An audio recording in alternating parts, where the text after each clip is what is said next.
Niteka n'umunezero ntangere vyo gusubira kubana namwe banywanyi bacu mubana natwe mu makuru n'ibiganiro vya misi yose tubandanya gushikiriza kuri no mbonesha kure yacu kandi yanyu Muhuza TV.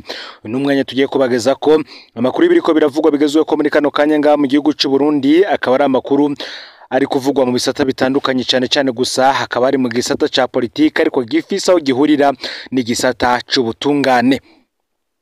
Ni mu gihe benshi bavuga yuko hari bamwe mu bategetsi bahambaye nga mu gihugu c'u Burundi yoba ababa bakorera mu mabiro ahambaye y'inzego zikomeye nga mu gihugu ndetse n'abajejwe amabanga ahambaye mu nzego za politike be nizo mu mugambwe uri ku butegetsi bagenda barihereza bimwe canke se amwe mu matungo y'abene gihugu cyane abagiye barahunga igihugu gasanga barayigaruriye. Rero benshi bariko hari dossier ihejeje kudushikira muri kano kanya ivuga ku vyakozwe n'abitwa ko ari abahanuzi bo mu biro vy'umukuru w'igihugu mu gihe bari barashizwe kuri iyo dossier ngo bayikurikirane batunganize umunyagihugu ariko bikarangira bamunyaze utwiwe.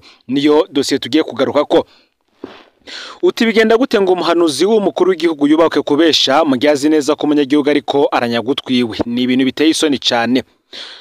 Ni mu gihe hari dossier yigeze gushigwa ahabona ivuga ku makuru ajanye n'umurundi aba mu mahanga, no kuvuga umudiaspora aba mu gihugu ca Canada yitwa Pascal Yamuremye ariko aranyagwa itongo ryiwe riri ku mutumba Gakungwe komine Kabezi ntara ya Bujumbura mu ndinganizo ya kera. Ivyo byose bikaba vyarerekanywe ko vyariko bikorwa n'abahanuzi mu biro vy'umukuru w'igihugu mu gihe bari barashizweho kugira ngo bamutunganirize. Inyuma yuko tubandanya na vyinshi, reka tubanze tubageze ko vyinshi bivugwa kuri iyi dossier ingene vyose ingene dossier yatanguye ariko gushika kuri uno munsi abo bitwa ko ari abahanuzi bo mu biro vy'umukuru w'igihugu akaba ari bo barimwo baranyaga uwo mu diaspora. Uwo munyagihugu ari karanyagwa itongo ryiwe akaba yitwa Pascal Yamuremye umurundi aba mu gihugu ca Canada. Vyose bikaba bikorwa n'abakozi canke se abahanuzi bo mu biro vy'umukuru w'igihugu. Iryo tongo ari karanyagwa risanzwe riraho bita mu Gakungwe ni komine Kabezi ntara ya Bujumbura mu ndinganizo ya kera, ariko mu ndinganizo shasha akaba ari muri komine Mugere intara ya Bujumbura. Nkuko biri iryo tongo ripima hectare 2.5.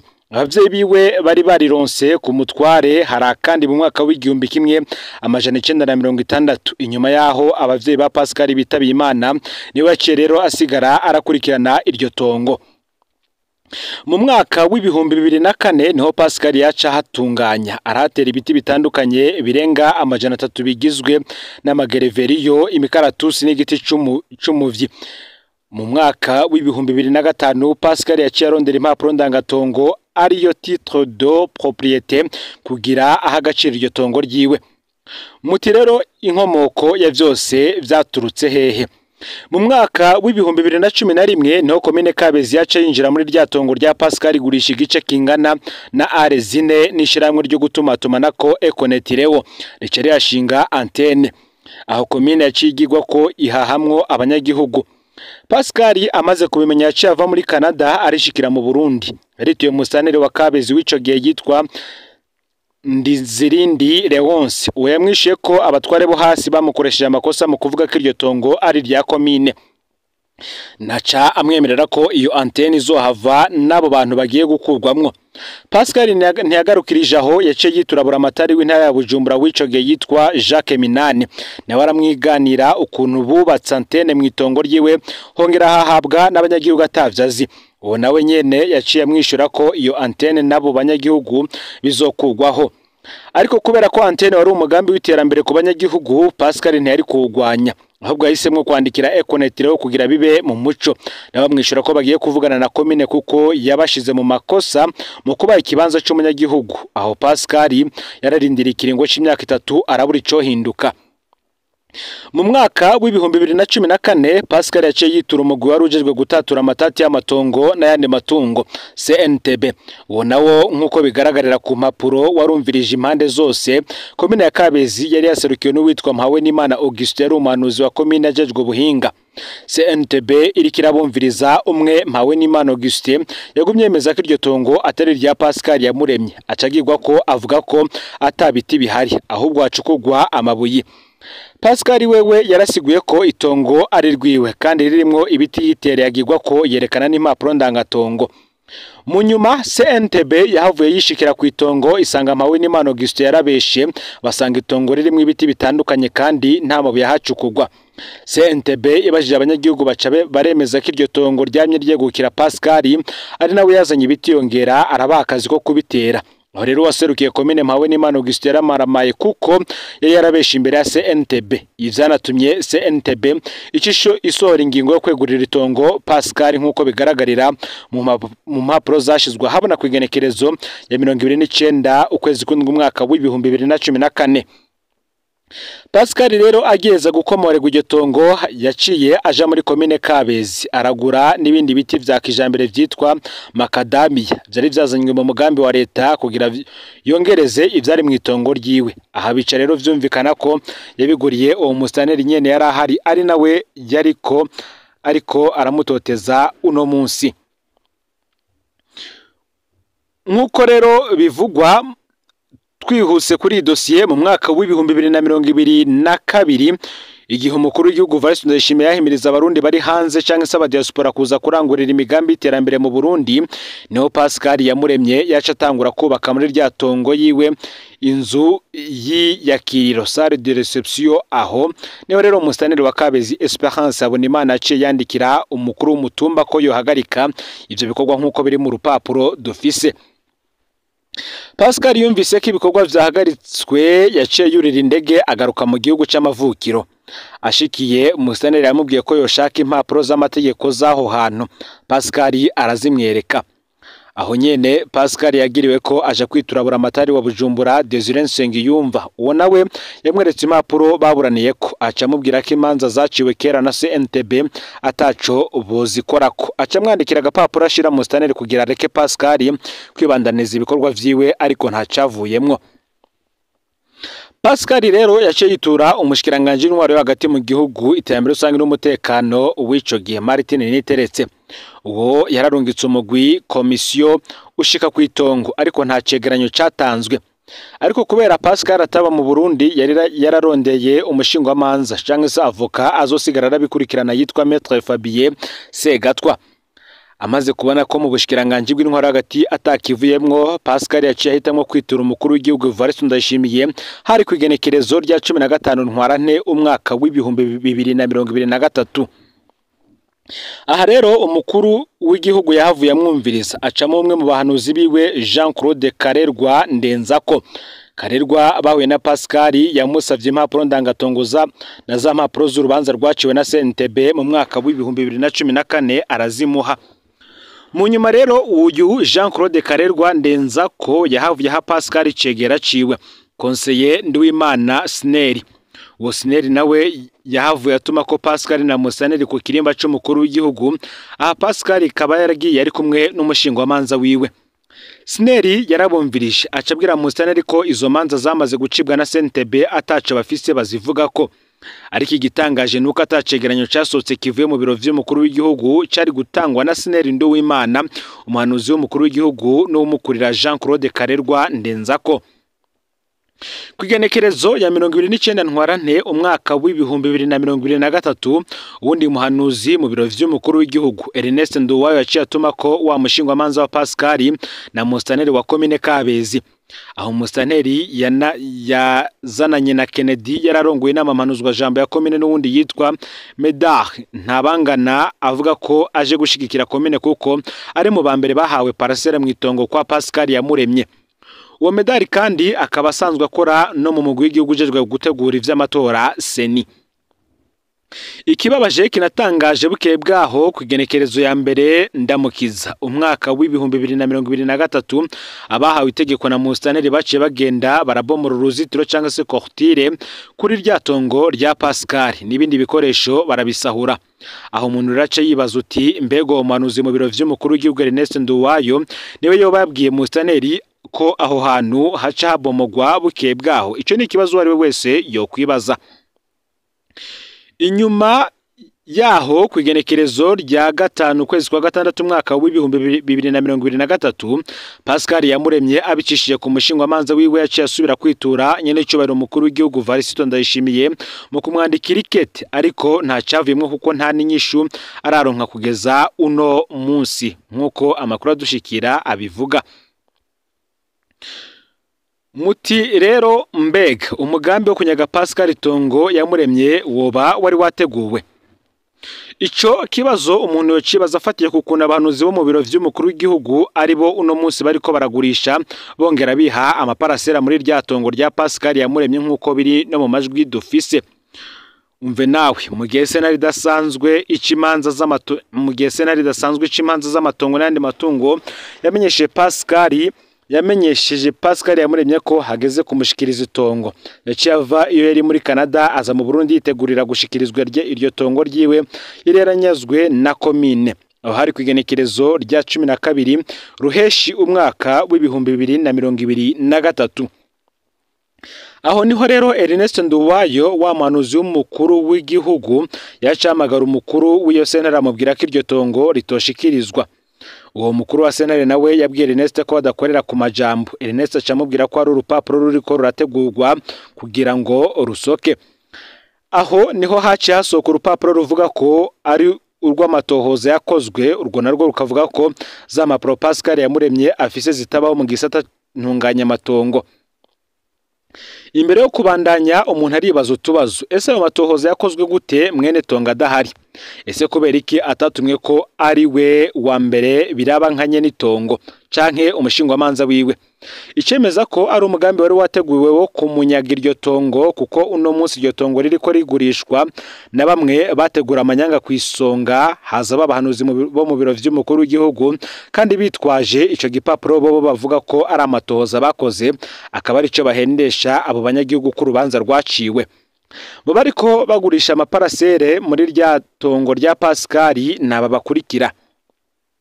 Harimwo Ernest Nduwayo asanzwe ari umuhanuzi mu biro vy'umukuru w'igihugu. Akaza Esperance Habonimana yahoze ari mustanire wa komine Kabezi, akazamwo Habonimana Auguste umwe yigera kuburanira komine Kabezi mu mwaka w'ibihumbi 2014 akabesha, ndetse na Medari ntabangana asanzwe akora mu mugwi wa Seni. Aho rero mustanire Esperance Habonimana yaciye anyarutsa kwandika ikete rihimiriza abanyagihugu ko banyarutsa kubaka muri amaparasere yo mwitongo rya Pascal Iyamuremye mu kiringo kitarenza amezi 6 kandi ko uwutazoba arahubaka bazoca bahamwaka. Bigaragaza ko bose babikoze kugira bagende bitekereye mu biringo vyabo vya nyuma. Ubona ko abahora bakora muri komine Kabezi bose bahafise amaparaseri bariko bubaka. Aho kandi baciye bagira n'ishiramwe ryitirirwa ko ari ry'abaguze amaparasere muri rya tongo rya Pascal Iyamuremye.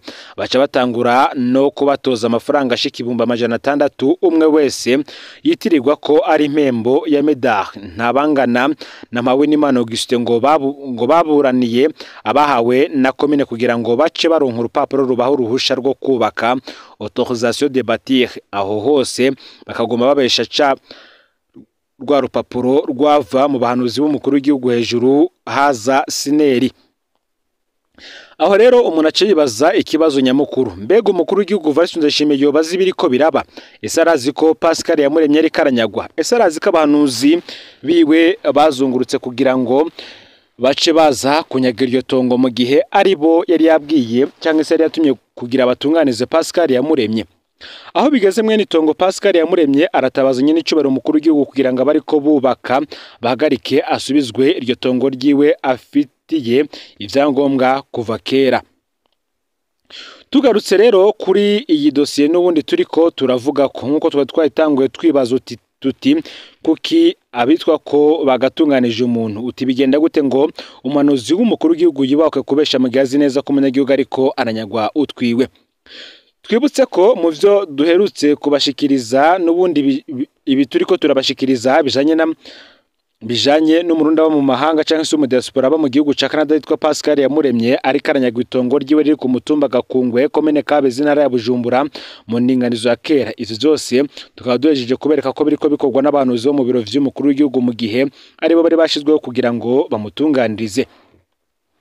Aya makuru yose rero amaze kuja ahabona, mu nyuma umwe mu bahanuzi b'umukuru w'igihugu Jean Claude Karerwa Ndenzako yaciye asimbira ku mbuga ashikiriza ko ivyo King Umurundi Freedom yatangaje vyose kuri dosiye yabeshe.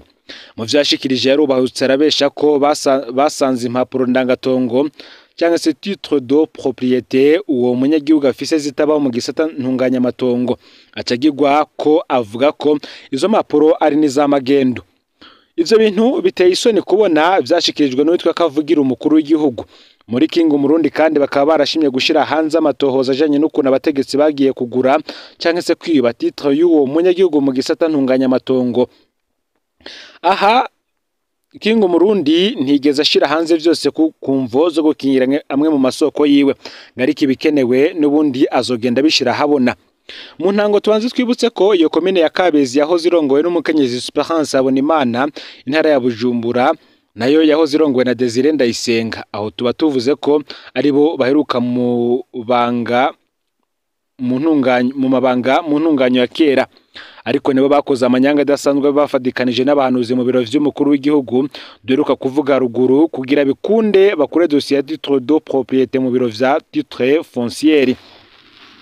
Mu matohoza yimbitse kandi yakozwe harashoboye kuronkwa amajwi y'abategetsi babiri. Ijwi rya mbere akaba ari rya Desire Nsengiyumva yahora ari buramatari wa Bujumbura. Iryo jwi akaba ari ryo mu kwezi kwa Ntwara n'umwaka w'ibihumbi 2023. Ico gihe yarivugiye ko Mustanteri Esperance yagiye muri titre foncière kuronderayo iyo titre de propriété ya Pascal Yamuremye, acakora n'izindi mpapuro ngo ko rero basanze bidahura. Akabazo kaza ngaha rero naka mbega ko buramatari yemera ko Musaneri yagiye gutora titre ya Pascal Yamuremye, bigenda gute ngo Jean Claude Karerwa Ndenzako avuge ko basanze iyo titre ritabaho? Ijwi rya kabiri King Umurundi avuga ko bafise ni rya Esperance Habonimana yahora ari Musaneri wa komine Kabezi muri uko kwezi kwa Ntwarane nyene mu mwaka w'ibihumbi 2023. Ubwa mbere yavuga ko ivy'iryo tongo babimutayemwe ataziyo bitaye umutwe. Mu nyuma naho yumvikana ariko agerageza gutuma ko umushingwamanza wa Pascal Yamuremye kugira ngo bavugane yongera mubwire ko urubanza rwungurujwe. Ico gihe Musaneri yagiye kuvuga ivyo kuko yarahejeje gusohora ya titre ya Pascal Yamuremye, kuko twavuze ko bwa mbere hari amajwi yiwe afiswe ariko aravuga ko ivyo tongo atazi ivyo ari vyo kuko babimushizemwo ataziyo bija. Ariko inyuma yo kwibiyo titre yaciye aronka inguvu zo kuvuga ko bunguruje urubanza. Aha King Umurundi ntiyashimye gushira ayo majwi hanze, ngigiye nicagera nayo ayo majwi azoshigwa ahabona. Ivyo rero nivyo twovuga ko baciye bafatira ko kugira abanyagitongo ryo munyagihugu, kuko baciye bagoma bemeza ko Pascal Yamuremye impapuro afise ataho bazisanga muri titre foncière, ariko bakagaruka bakavuga ko hari ivyo basanze muri titre foncière bidahuye n'uburinganire bw'iryo tongo. Ivyo kandi navyo baciye bandika mu gipapuro bateguriye mu biro vy'umukuru w'igihugu. Tukibutsa kandi ko Musaneri wa komine Kabezi yari yagiye mu biro vy'umukuru w'igihugu kugenekerezo ya 29 Ntwara n'umwaka w'ibihumbi 2023 ari kumwe n'umushingwamanza wa Pascal Yamuremye. Bose barumvirijwe n'umuhanuzi mu biro vy'umukuru w'igihugu Ernest Nduwayo, ariko bukeye bwaho uruzitiro rwari rwubatse muri iryo tongo Musaneri yaciye ashika arasambura aryamika hasi. Ivyo vyaratangaje abanyagihugu mu gihe iryo tongo ryamye ryegukira Pascal Yamuremye yarisigiwe n'abavyeyi biwe bari barironse mu mwaka w'igihumbi kimwe amajana 1990 murantunga amajana 1960, kandi akaba yararironkeye iyo titre mu mwaka w'ibihumbi 2005.